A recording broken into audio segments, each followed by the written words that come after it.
స్వామి భక్తులకు సంబంధించిన న్యూస్ ఇది. శబరిమల వెళ్ళి అయ్యప్ప స్వామిని ప్రతి ఏటా లక్షల మంది భక్తులు దర్శించుకుంటూ ఉంటారు. మకర వేళకు ప్రారంభం కాబోతున్న నేపథ్యంలో మాల వేసుకొని, అలాగే సాధారణ భక్తులు కూడా మాల వేసుకోకుండా కూడా లక్షలాది మంది భక్తులు శబరిమల వెళ్ళి అయ్యప్ప స్వామిని దర్శించుకుంటూ ఉంటారు. ఈ నేపథ్యంలో అయ్యప్ప స్వామి భక్తులకు సంబంధించి, శబరిమల వెళ్ళే భక్తులకు సంబంధించి కొన్ని రూల్స్ని తీసుకొచ్చింది కేరళ ప్రభుత్వం. పినరయి విజయన్ ఈ వివరాలు వెల్లడించారు. పినరయి విజయన్ అధ్యక్షతన జరిగిన ఒక సమావేశంలో దీనికి సంబంధించి నిర్ణయాలు తీసుకున్నారు. ఆన్లైన్ బుకింగ్ ద్వారా మాత్రమే శబరిమలకు భక్తులను అనుమతించనున్నట్టుగా చెప్తున్నారు. అంటే ఆన్లైన్ బుకింగ్ ఖచ్చితం. ఆన్లైన్ బుకింగ్ ద్వారా మాత్రమే మీరు శబరిమల వెళ్ళగలుగుతారు. నిజానికి ఆన్లైన్ బుకింగ్ ద్వారా మాత్రమే శబరిమల రావాలి అని గత ఏడాదే ఈ రూల్ని కేరళ ప్రభుత్వం అమల్లోకి తీసుకొచ్చినప్పటికీ పూర్తి స్థాయిలో దానిని అమలు చేయలేదు. ఎందుకంటే గత ఏడాది మాత్రమే తీసుకొచ్చారు, కొన్ని ఇబ్బందులు ఉంటాయి కాబట్టి అని. కానీ ఈ సంవత్సరం మాత్రం దీన్ని ఖచ్చితం చేశారు. ఆన్లైన్ బుకింగ్ ద్వారా మాత్రమే భక్తులు శబరిమలకు వెళ్ళడానికి అవకాశం ఉంటుంది. ఆన్లైన్ బుకింగ్ లేకుండా శబరిమల వెళ్ళి అయ్యప్ప స్వామిని దర్శించుకోవడానికి అవకాశం లేదు. సో ఇప్పుడు ఈ ఆన్లైన్లో ఎలా బుక్ చేసుకోవాలి అనే వివరాలను నేను మీకు అందించబోతున్నాను. అందుకు మీరు ట్రావెన్కోర్ దేవస్థానం బోర్డుకు సంబంధించిన వెబ్సైట్కి వెళ్లాల్సి ఉంటుంది. వెబ్సైట్ను ఓపెన్ చేస్తే మీకు ఈ విధంగా వెబ్సైట్ కనిపిస్తూ ఉంటుంది. పైగా రోజుకి 80,000 మంది భక్తులను మాత్రమే అనుమతిస్తామని చెప్తున్నారు. సో వెళ్ళే భక్తులు ఖచ్చితంగా ఆన్లైన్ రిజిస్ట్రేషన్ చేసుకోవాల్సి ఉంటుంది. ఇలా మీరు ట్రావెన్కోర్ దేవస్థానం బోర్డు వెబ్సైట్లోకి వెళితే మీకు ఇక్కడ న్యూ యూజరా, ఆల్రెడీ లాగిన్ ఐడి ఉందా అని మిమ్మల్ని అడుగుతుంది. న్యూ యూజర్ అయినట్లయితే, మీకు లాగిన్ ఐడి లేకపోయినట్లయితే, ఎందుకంటే చాలామందికి లాగిన్ ఐడి లేదు, ఇప్పటివరకు వెళ్ళిన భక్తులంతా కూడా ఆన్లైన్లో కాకుండా నేరుగానే వెళ్తూ వచ్చారు. కాబట్టి ఇప్పుడు మీరు న్యూ రిజిస్ట్రేషన్కి సంబంధించిన పేజ్ మీకు ఈ విధంగా కనిపిస్తుంది. Photo compulsory. ఇక్కడ మీ ఫోటోను ఖచ్చితంగా అప్లోడ్ చేయాల్సిందే. ఎందుకంటే మనకి ఇక్కడ రిజిస్టర్ కనిపిస్తున్న చోట అవన్నీ కూడా ఖచ్చితంగా ఫిల్ చేయాల్సినటువంటి కాలమ్స్. ఇక్కడ మీరు ఫోటోని ఖచ్చితంగా అప్లోడ్ చేయాలి. అంతేకాదు మీ అడ్రస్ని ఖచ్చితంగా ఇవ్వాల్సినటువంటి అవసరం ఉంటుంది. మీ అడ్రస్ లైన్ 1 ఏ స్టేట్ నుంచి వస్తూ ఉన్నారు, అండ్ ఐడి ప్రూఫ్. ఇక్కడ మీరు ఐడి ప్రూఫ్ని కూడా ఇక్కడ మీ అడ్రస్కి సంబంధించిన వివరాలు ఇచ్చిన తర్వాత స్టేట్కి సంబంధించిన వివరాలు కూడా చూద్దాం. మనకి భారతదేశంలో ఉన్న అన్ని స్టేట్ల వివరాలు కూడా ఇక్కడికి వచ్చాయి. ఆ తర్వాత ఐడి ప్రూఫ్కి సంబంధించి కేవలం 3 రకాల ఐడి ప్రూఫ్లను మాత్రమే అలౌ చేస్తూ ఉన్నారు. Aadhaar card, voter ID, passport. Aadhaar card, voter ID, passport, ఈ మూడిట్లో మీరు ఏదో ఒక దాన్ని ఖచ్చితంగా మీరు సెలెక్ట్ చేసుకోవాల్సి ఉంటుంది. ఎందుకంటే దానికి సంబంధించిన వివరాలు కూడా ఇచ్చారు. As per the latest government guidelines only Aadhaar, passport and voter card will be allowed for registration. మీరు ఇక్కడ రిజిస్టర్ చేసుకోవాలి అనుకుంటే ఆధార్ కార్డ్ కానీ, పాస్పోర్ట్ కానీ, ఓటర్ ఐడి కానీ, ఈ 3 వాటి ద్వారా మాత్రమే రిజిస్టర్ చేసుకోవాల్సిన అవసరం ఉంటుంది. ఆ తర్వాత మీరు ఈ కాలమ్స్ అన్నీ కూడా ఫిల్ చేయాలి. ఆ తర్వాత టర్మ్స్ అండ్ కండిషన్స్ని అగ్రీ చేయాలి. మీరు ఒక పాస్వర్డ్ని ఇవ్వాల్సిన అవసరం ఉంటుంది. ఆ తర్వాత మీరు కంటిన్యూ కొడితే మీ పేరు పైన ఒక ఐడి క్రియేట్ అవుతుంది. ఐడి క్రియేట్ అయిన తర్వాత మీరు మీ ఐడితో లాగిన్ అవ్వాల్సినటువంటి అవసరం ఉంటుంది.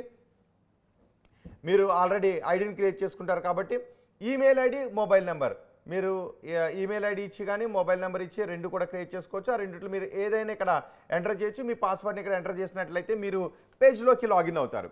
మీరు మీ ఐడితో పేజ్లోకి లాగిన్ అయిన తర్వాత మీ పేజ్ ఈ విధంగా కనిపిస్తుంది. ఆ తర్వాత మనకి ఇక్కడ కనిపిస్తుంది వర్చువల్ క్యూ. వెళ్ళాలనుకునే వాళ్ళు ఖచ్చితంగా వర్చువల్ క్యూని క్లిక్ చేసుకోవాల్సి ఉంటుంది, చూస్ చేసుకోవాలి. ఆ తర్వాత కనిక, పిల్గ్రిమ్ గైడ్, బస్ బుకింగ్. అక్కడికి వెళ్ళిన తర్వాత బస్ బుకింగ్ సంబంధించిన సదుపాయం కూడా మనకు కనిపిస్తుంది. పిల్గ్రిమ్ గైడ్, శబరిమల వెళ్ళిన తర్వాత ఎక్కడెక్కడ దర్శనీయ స్థలాలు ఉన్నాయి, ఎక్కడెక్కడ ఏ ఆలయాలు ఉన్నాయి, ఇవన్నీ కూడా మనకి పిల్గ్రిమ్ గైడ్లో పొందుపరిచారు. సో మనం ఇక్కడ చూస్తే టెంపుల్స్ కానీ, పిల్గ్రిమేజ్ ఇన్ఫర్మేషన్ ఈ రకంగా మనకి కనిపిస్తూ ఉంటుంది. సో బస్ బుకింగ్ కూడా ఒకసారి క్లిక్ చేసి చూద్దాం. బస్ బుకింగ్ మనం బుక్ చేస్తే గెట్ యువర్ ఆన్లైన్ టికెట్స్, బస్సుకు సంబంధించిన వివరాలన్నీ కూడా వస్తాయి. Kerala state road transportation corporation, Kerala transport సంబంధించిన వివరాలన్నీ కూడా వస్తాయి. కేరళ ఆర్టీసీకి మీరు బుక్ చేసుకునేటువంటి అవకాశం ఉంటుంది. సో ఇక్కడ కనిక్ అని కూడా ఒకసారి నేను క్లిక్ చేస్తాను. కనిక్ అంటే మీరు కానుకలు ఇవ్వాలి అని అనుకుంటే ఏ కానుకలు ఇవ్వాలనుకుంటున్నారు, ఎందుకు ఇవ్వాలి అనుకుంటున్నారు అనేది కూడా మనకి ఇక్కడ కనిపిస్తూ ఉంటుంది. ఒకసారి దీనికి టైం తీసుకుంటుంది కాబట్టి వర్చువల్ క్యూ. ఎస్, వర్చువల్ క్యూని సెలెక్ట్ చేస్తారు. ఈ వర్చువల్ క్యూని సెలెక్ట్ చేసుకున్న తర్వాత పేజ్ మీకు ఈ విధంగా కనిపిస్తుంది. ఆ తర్వాత మీరు డేట్ని తీసుకోవాల్సిన అవసరం ఉంటుంది. డేట్స్, ఎస్, మనకి అక్టోబర్ నెలకి సంబంధించి మనం చూద్దాం. అక్టోబర్ నెలలో ఇవన్నీ కూడా బుక్ అయిపోయాయి. 1 నుంచి 15వ తారీఖు వరకు బుకింగ్స్ అయిపోయాయి. 16, 17, 18, 19, 20, 21, ఆ తర్వాత 30, 31 అక్టోబర్ నెలలో ఈ డేట్స్ మాత్రమే మనకి అవైలబుల్ ఉన్నాయి. సో నేను 19వ తారీఖు తీసుకుంటున్నాను. 19వ తారీఖున తీసుకుంటే 19వ తారీఖు మనకి అవైలబిలిటీ ఉంది. 5 గంటల నుంచి 6 గంటల మధ్య అవైలబిలిటీ ఉంది. అలాగే 6 to 7, 9 to 10, 10 to 11, 4 to సాయంత్రం 4 to 5, సాయంత్రం 5 to 6 ఇవి మనకి అవైలబిలిటీలో అవైలబుల్ ఉన్నాయని చెప్తుంది. సో మీరు ఇక్కడ దేనైనా క్లిక్ చేసుకోవచ్చు. సో ఉదయం 5 గంటల నుంచి 6 గంటల సంబంధించి నేను క్లిక్ చేశాను. సో ఆ తర్వాత దీన్ని చూస్ చేసుకున్న తర్వాత మనకి ముందుకు లాగిన్ చేయాల్సినటువంటి అవసరం ఉంటుంది. ఎస్, మనకి లాగిన్ పేజ్. సో మీరు ఇక్కడ మీ లాగిన్ డీటెయిల్స్ అన్ని ఇచ్చిన తర్వాత లాగిన్ అయితే మీకు ఇట్లా ఈ పేజ్ ఓపెన్ అవుతుంది. ఈ పేజ్లోకి వెళ్ళిన తర్వాత మనకి వర్చువల్ క్యూ మనకు కనిపిస్తుంది. సో వర్చువల్ క్యూ దగ్గరికి వెళ్ళిన తర్వాత ఇక్కడ డేట్ మనకి ఉంది కదా, ఈ డేట్ కాలంలోకి వెళ్ళిన తర్వాత మీ సెల్ఫ్ ఆదర్శ అప్ టు 5 పిల్గ్రిమ్స్, మీరు 5 భక్తుల వరకు వెళ్ళడానికి అవకాశం ఉంటుంది. ఒక ఐడి ద్వారా మొత్తం 5 భక్తుల వరకు యాడ్ చేసుకోవడానికి అవకాశం ఉంటుంది. సో ఇక్కడ మీరు మనకి ఒక కాలం కూడా కనిపిస్తుంది, యాడ్ పిల్గ్రిమ్. యాడ్ పిల్గ్రిమ్ని క్లిక్ చేసిన తర్వాత ఫస్ట్ నేమ్, సెకండ్ నేమ్, అంటే మిగిలిన భక్తులకు సంబంధించిన డీటెయిల్స్ కూడా మనకి ఇక్కడ వస్తున్నాయి. ఇలా మీరు 5 యాడ్ చేయడానికి అవకాశం ఉంటుంది. సో ఇక్కడ నేను సెల్ఫ్ వరకు తీసుకుంటున్నాను. సెల్ఫ్ తీసుకున్న తర్వాత డేట్, మనం డేట్ని బుక్ చేసుకోవాలి. ఏ డేట్లో మీరు అయ్యప్ప స్వామిని దర్శించుకోవాలని అనుకుంటున్నారు అనేది అక్టోబర్ నెల వరకు 16, 17, 18, 19, 20, 21, ఆ తర్వాత 30, 31 ఈ తేదీల్లో మనకి అవైలబిలిటీ ఉన్నాయి, డేట్స్ ఉన్నాయి. నేను 19వ తారీఖున బుక్ చేసుకుంటున్నాను. ఎందుకంటే రోజుకి 80,000 మందిని మాత్రమే ఆన్లైన్ బుకింగ్ ద్వారా ఎలా చేస్తారు. 80,000 మంది బుకింగ్స్ అయిపోయిన తర్వాత బుకింగ్ క్లోజ్ అయిపోతుంది. 80,000 మందికి బుకింగ్ కాకపోతే కనుక అక్కడ మనకి అవైలబుల్ ఉంటుంది. సో మనం 19వ తారీఖు బుక్ చేస్తున్నాం. 19న ఉదయం 5 గంటల నుంచి 6 గంటల మధ్య ఇంకా 9,188 ఆన్లైన్ బుకింగ్ చేసుకోవడానికి అవకాశం ఉంది. 6 గంటల నుంచి 7, అలాగే 9 గంటల నుంచి 10, 10 గంటల నుంచి 11, సాయంత్రం 4 గంటల నుంచి 5 గంటలు, 5 గంటల నుంచి 6 గంటల వరకు. సో ఇక్కడ మనకి బుకింగ్ అవైలబిలిటీ ఉంది. అన్నీ కూడా సుమారు 11,000 వరకు కూడా బుకింగ్ అవైలబిలిటీ ఉంది. 80,000 మందిని మాత్రమే అలౌ చేస్తారు. సో ఉదయం 5 గంటల నుంచి 6 గంటల మధ్య నేను దీన్ని చూస్ చేసుకుంటున్నాను. ఇక్కడ మనకి గ్రీన్ కలర్లో కనిపిస్తుంది. నేను ఇది చూస్ చేసుకున్న తర్వాత కలర్ మారుతుంది. సో నేను ఈ స్లాట్ 5 గంటల నుంచి 6 గంటల స్లాట్ బుక్ చేసుకున్నాను, సెల్ఫ్ బుక్ చేసుకున్నాను. ఆ తర్వాత ప్రసాదానికి సంబంధించిన డీటెయిల్స్ కూడా మనకి వస్తున్నాయి. ఆరావణ ఇది 100 రూపాయలు, అప్పం 45 రూపాయలు, అభిషేకం ఘీ 100 రూపాయలు, మంజల్ కుంకుమ 50 రూపాయలు, విభూది 50 రూపాయలు. మనకి రేట్లు కూడా మనకు కనిపిస్తున్నాయి. సో ఎన్ని ఇస్తారో మనం చూద్దాం. సో నేను ఆరావణ తీసుకుంటే 1, 2 వరకు, గరిష్టంగా మ్యాక్సిమం 2 వరకు మాత్రమే ఇస్తారు. సో నేను 2 క్లిక్ చేస్తున్నాను. సో అప్పం, ఈ ప్రసాదాలు కేవలం 1 మాత్రమే ఇస్తున్నారు.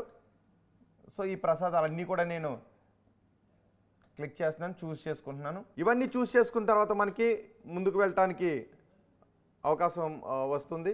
సో మనం 19వ తారీఖున బుక్ చేసుకున్నాం. ఉదయం 5 గంటల స్లాట్ బుక్ చేసుకున్నాం. సో ప్రసాదాలన్నీ కూడా మనం బుక్ చేసుకున్నాం. ఈ ప్రసాదాలన్నీ బుక్ చేసుకున్న తర్వాత అన్ని రేట్స్ క్యాల్కులేట్ చేసి మనం ఎంత పే చేయాలి అనే డీటెయిల్స్ మనకు వస్తాయి. ప్రసాదాలు ఎక్కువ మంది తెచ్చుకుంటూ ఉంటారు కదా, ఎందుకంటే ఇంటికి వచ్చిన తర్వాత కూడా అందరికీ పంచిపెడతాం కాబట్టి ప్రసాదాలు ఎక్కువ తీసుకొస్తారు. సాధారణంగా గుళ్ళకి వెళ్ళిన తర్వాత అందరూ ఇంటికి వచ్చిన తర్వాత ప్రసాదం ఏం తీసుకొచ్చో కొంచెం ప్రసాదం పెట్టమని ఆ ప్రసాదాన్ని స్వీకరిస్తారు. నేరుగా ఆలయానికి వెళ్ళలేని వారందరూ ప్రసాదాన్ని తీసుకుని ఆ దేవుని ఆశీస్సులు పొందినట్టుగా భావిస్తారు కాబట్టి ఎక్కువ మంది ఎక్కువ ప్రసాదాలు తీసుకొస్తుంటుంటారు. సో వీటన్నిటిని క్లిక్ చేసిన తర్వాత మనం విష్ లిస్ట్లో యాడ్ చేద్దాం. యాడ్ చేసిన తర్వాత నేను పే చేయాల్సింది మొత్తం అన్ని ప్రసాదాలు పిక్ చేసుకున్న తర్వాత 425 రూపాయలు పే చేయాలి. ఈ పేజ్ ఈ విధంగా మనకి ఓపెన్ అవుతుంది. ఆ తర్వాత ప్రొసీడ్ మనం కొట్టవచ్చు. ప్రొసీడ్ అవుదాం. ముందుకు మనం ప్రొసీడ్ అయితే ఆ తర్వాత ఈ పేమెంట్ పేజ్ మనకి ఓపెన్ అవుతుంది. పేమెంట్ పేజ్ ఓపెన్ అయిన తర్వాత మనం దీని అంతటిని కూడా డబ్బులు పే చేయాల్సి ఉంటుంది. ఆ తర్వాత ఒక ప్రింట్అవుట్ వస్తుంది, దాన్ని మీరు వర్చువల్గా కూడా ఉంచుకోవచ్చు, లేదంటే ఒక ప్రింట్అవుట్ పేపర్ ప్రింట్అవుట్ కూడా తీసుకుని మీరు శబరిమలకి వెళ్ళొచ్చు. రూట్ను కూడా మీరు ఎంచుకోవడానికి అవకాశం ఉంటుందని చెప్తున్నారు. రోజుకి గరిష్టంగా 80,000 మందిని మాత్రమే దర్శనానికి అనుమతినిస్తామని చెప్తున్నారు. వర్చువల్ క్యూ బుకింగ్ సమయంలో యాత్రికులు తమ ప్రయాణ మార్గాన్ని కూడా ఎంచుకునే అవకాశం ఉంటుందని ముఖ్యమంత్రి చెప్తున్నారు. ఏ వేలో వెళ్ళాలి, ఏ పాత్రలో వెళ్ళాలి అనేది కూడా మీరు ఎంచుకోవచ్చు. ఎక్కడైతే జనం తక్కువగా ఉన్నారు, ఏ పాత్ర అయితే జనం తక్కువగా ఉన్నారో, భక్తులు తక్కువగా ఉన్నారో మీరు ఆ పాత్రను ఎంచుకొని వెళ్ళొచ్చు అని ముఖ్యమంత్రి చెప్తున్నారు. ఇదంతా కూడా భక్తులకు ఎటువంటి అసౌకర్యం కలగకుండా ఉండటానికి, అటవీ మార్గంలో ఎటువంటి అసౌకర్యం కలగకుండా ఉండటానికే పూర్తిగా ఆన్లైన్ పద్ధతిని తీసుకొస్తున్నామని చెప్తున్నారు. అంతేకాదు అటవీ మార్గంలో భక్తులకు గతం కంటే ఎక్కువ సౌకర్యాలు ఏర్పాటు చేస్తున్నామని పినరయి విజయన్ చెప్తున్నారు. సో మీరు శబరిమల వెళ్ళాలి, అయ్యప్ప స్వామిని దర్శించుకోవాలి అని, ఆయన ఆశీస్సులు పొందడానికి శబరిమల వెళ్ళాలి అనుకునే భక్తులంతా కూడా ఈసారి ఖచ్చితంగా ఈ విధంగా ఆన్లైన్లో బుక్ చేసిన తర్వాత మాత్రమే వెళ్ళాల్సి ఉంటుంది.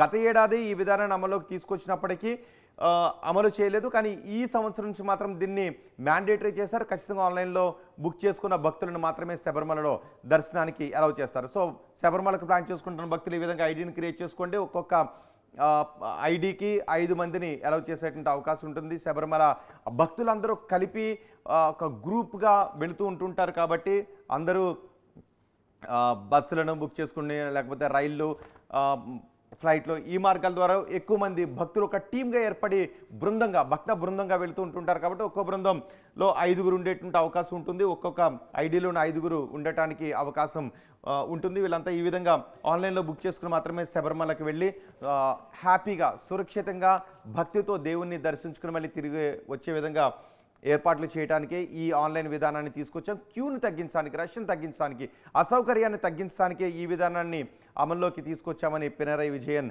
ప్రభుత్వం చెప్తుంది. సో వచ్చేదంతా కూడా మకర విలక్కు సీజన్ కాబట్టి అయ్యప్ప స్వామిని దర్శించుకోవడానికి ఏర్పాట్లు చేసుకుంటూ ఉంటారు కాబట్టి ఇలాగ ఐడిని కూడా క్రియేట్ చేసుకోండి.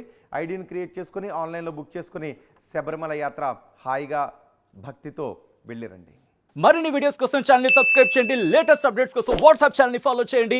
అండ్ లింక్ డిస్క్రిప్షన్ లో ఉంది.